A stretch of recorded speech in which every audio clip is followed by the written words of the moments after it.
Time line news അപ്ഡേറ്റ്സിലേക്ക് സ്വാഗതം.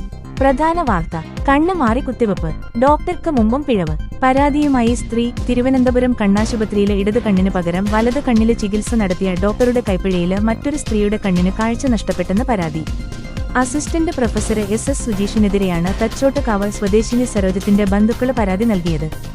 കാഴ്ചപരിമിതി മറികടക്കാനുള്ള ശസ്ത്രക്രിയ പൂർത്തിയാക്കാനായില്ലെന്ന് മാത്രമല്ല ഒട്ടും കാണാനാവാത്ത സ്ഥിതിയിലാക്കിയെന്നും ആക്ഷേപം. ചൊവ്വാഴ്ച രാവിലെയായിരുന്നു സരോജത്തിന്റെ വലതു കണ്ണിലെ ശസ്ത്രക്രിയ. കാഴ്ചക്കുറവ് പരിഹരിക്കാൻ നടത്തിയ ശസ്ത്രക്രിയയ്ക്കു പിന്നാലെ വലതു കണ്ണ് പൂർണ്ണമായും ഇരുളമൂടിയെന്നാണ് ആക്ഷേപം. ശസ്ത്രക്രിയ വിജയകരമായി പൂർത്തിയാക്കാനായില്ലെന്ന് ഡോക്ടർ സുജീഷ് നേരിട്ടെത്തി ബന്ധുക്കളെ അറിയിക്കുകയായിരുന്നു. സരോജത്തിനൊപ്പം ശസ്ത്രക്രിയ നടത്തിയ മുഴുവൻ രോഗികളും ആശുപത്രി വിട്ടു. സാവധാനം കാഴ്ച കിട്ടുമെന്ന് വിശ്വസിപ്പിച്ച് സരോജത്തെ വാർഡില് തുടരാന് ഡോക്ടർമാരെ നിർദ്ദേശിച്ചിരിക്കുകയാണ്. സരോജത്തെ ചികിത്സിച്ച ഡോക്ടർ സുജീഷാണ് ഭീമാപള്ളി സ്വദേശിനി ബി അസൂറയുടെ ഇടത് കണ്ണിന് നൽകേണ്ട കുത്തിവെപ്പ് വലത് കണ്ണിനെടുത്തത്. വീഴ്ച തെളിഞ്ഞതിന് പിന്നാലെ ഡോക്ടർ സസ്പെൻഷനിലായി. ഇതിന് പിന്നാലെയാണ് സരോജത്തിന്റെ ശസ്ത്രക്രിയ നടത്തിയതിലും ഡോക്ടർക്ക് വീഴ്ചയുണ്ടെന്ന് തെളിഞ്ഞത്. News desk, time line news.